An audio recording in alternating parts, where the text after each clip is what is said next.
Hey guys, welcome back to my channel, Susie Jane Designs. Today's video is actually a Look for Less challenge. I'm participating in this challenge that is hosted by Yami from the Latina next door and co-hosted by Lindsay Domer from Domer Home.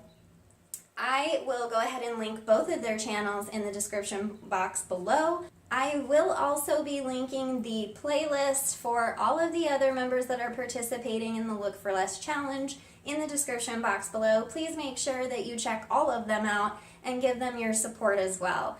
If you are new to my channel, please make sure that you hit that subscribe button and the notification bell next to it so you can be notified every time I upload a video. I'm super fun, guys. Don't miss out. You know what I'm saying? So today's challenge is about taking something that you find in a store or online that is a little bit out of your budget and recreating it for less.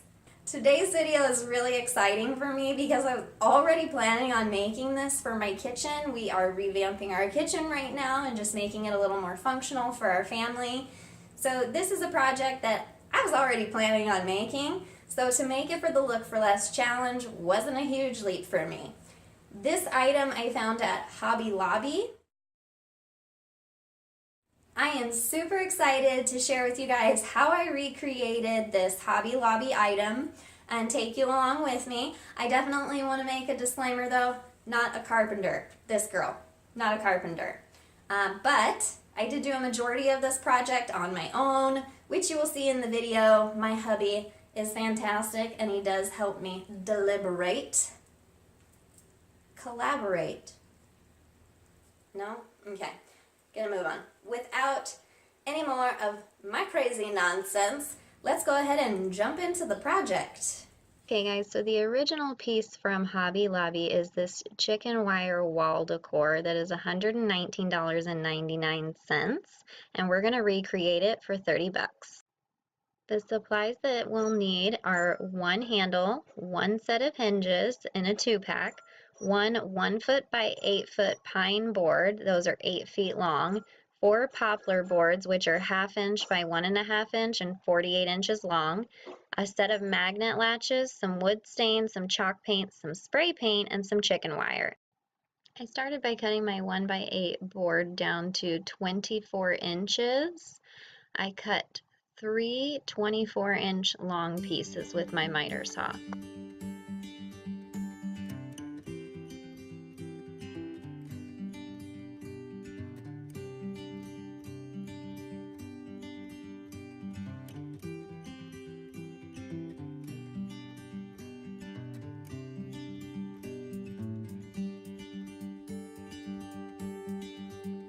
Then I measured out 8 inches on my 1x8 board and cut that piece, and I actually made 2 of these, so 2 8-inch pieces. Once all of my pieces were cut, I did go ahead and put my box together. I used Gorilla Wood Glue and my brad nailer for this. I started by gluing and nailing together 2 of the 24-inch pieces. This will be the bottom and the back of the box. Then I went ahead and attached the side pieces, the 2 8-inch pieces, to the bottom and back of the box. Then it was time to attach the top piece.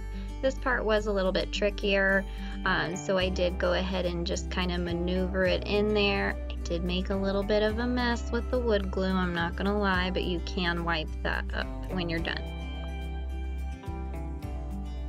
Now I'm just making sure everything is lined up correctly and adding my nails to it.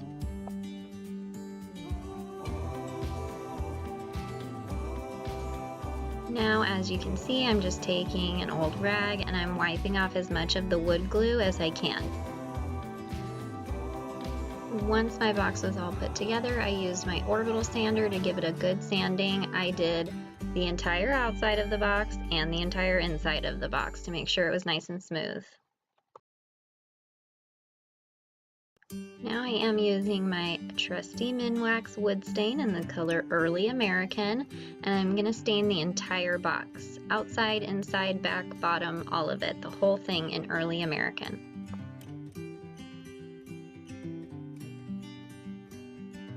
I did not need to wipe any of this away because the wood actually absorbed it super quick as I was putting it on.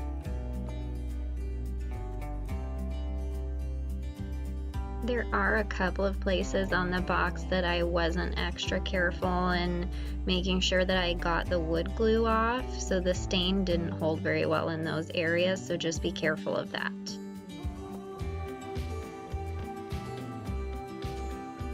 Next, I'm going in with another Minwax stain. This one is dark walnut, and I'm only going around the edges and then wiping it in a circular motion to give just the edges a darker color. Now to make the frame for the door, I am using the poplar pieces. So I'm cutting those 4 24-inch pieces, but I'm doing a mitered angle, so 45-degree angle on all 4 of those pieces.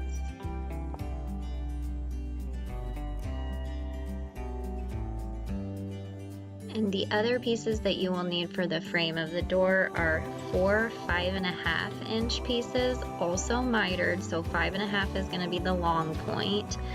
And my husband was nice enough to help me with the smaller pieces, including you will need 2 2.5-inch pieces. Those are just a regular square cut.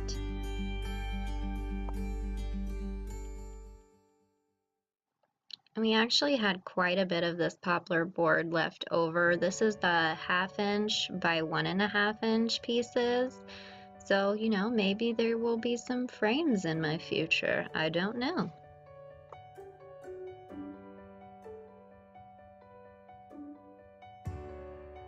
So now I'm going to be attaching the frame for the door pieces together. So I'm doing each one separately. I'm using Gorilla Wood Glue and then also going back in with my electric staple gun. And I'm making sure to keep my staples all on one side of this frame.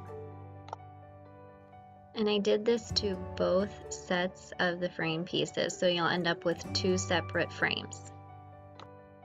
Now I'm going to go ahead and cover these in the Minwax stain and dark walnut only, and you'll see why here in just a minute. I'm just going to go ahead and put this stain on and then wipe it away with a paper towel once I get it all over. I'm not doing the back, but I am making sure to hit the sides and the inside part of the frame.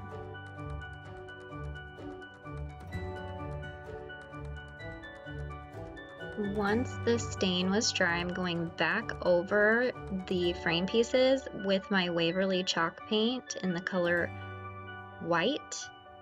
And this, I'm not really concerned about getting full coverage because I do want a distressed look. I did end up doing 2 coats, but they're not really 2 full coats. I did let some of that stain show through. Then once that chalk paint was dry, because it does dry pretty quickly, I just took a wet rag and did some wet distressing. So I'm just wiping away where I want that stain to show through. Now I will say that there was a spot that was a little too distressed for me. I just added a little more white paint to it. Now I'm taking some chicken wire that we already had on hand, and I am just cutting out a section of it so that it's easier to work with.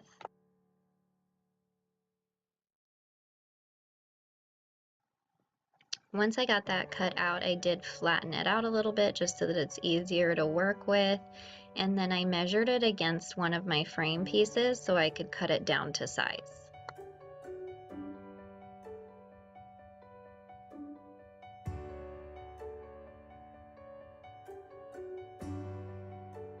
Once I had it cut down to size, I did go ahead and paint it with my Waverly chalk paint in the color ink. It's just a black color. I will say that it's much easier to spray paint chicken wire, but unfortunately it was super windy this day, so spray paint was not an option. Now I'm just attaching the chicken wire to the back of one of my frames using my electric staple gun. The reason I made 2 frame pieces is so that I could stack them on top of each other to protect the edges of the chicken wire to make sure that there's no sharp edges sticking out that could hurt someone.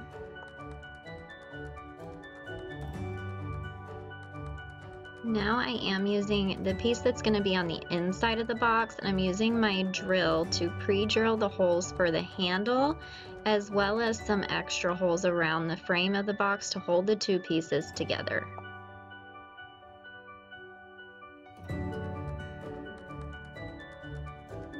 Now I'm just taking some screws that we had on hand already, and I am using them to secure the two pieces.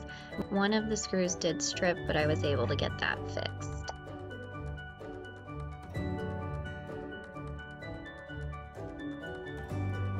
I did make sure to seal the entire box outside, inside, and the door of the box in polyacrylic just to protect it. Now I am attaching those 2.5-inch pieces just to the front of the door. I'm using my electric staple gun to attach them to the chicken wire at the back of the door.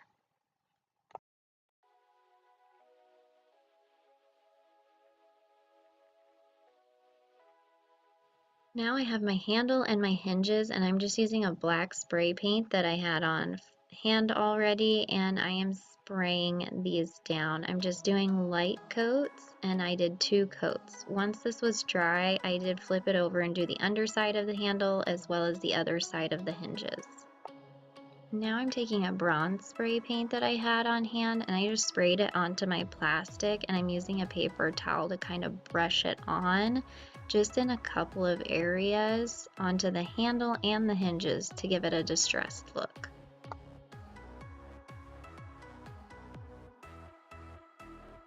Once the handle was dry, it was time to go ahead and attach it to the door. I did just use a hand screwdriver for this because it's much easier than using a drill. Because my door fits in here nice and snug, I decided not to use the magnet latch. Now I'm marking where my hinges need to go, and I honestly just eyeballed this.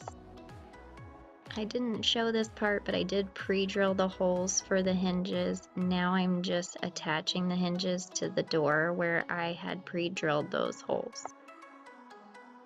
I followed the same process for the other side of the hinge that will be inside the box, but I tightened these ones by hand. I didn't like that the screws that came with the hinges were silver, so I just took a black Sharpie and colored over them. And now my Hobby Lobby dupe for a fraction of the cost is complete.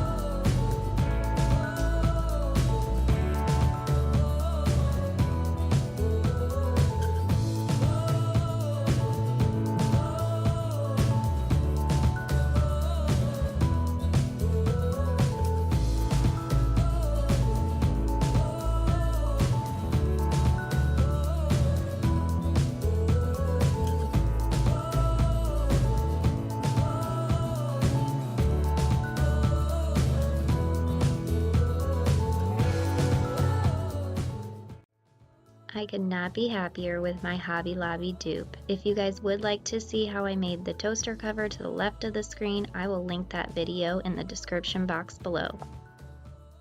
That's it for today's video, you guys. I really hope that you liked it. If you did, please give it a thumbs up. If you're new here, thank you so much for joining us today on this crazy Susie Jane Designs journey. I just really love doing what I do, to be honest. This isn't my job. This is what I do for fun, at least in my mind. My husband thinks that I get a little too serious about it. But anyway, until next time, I'll be seeing you.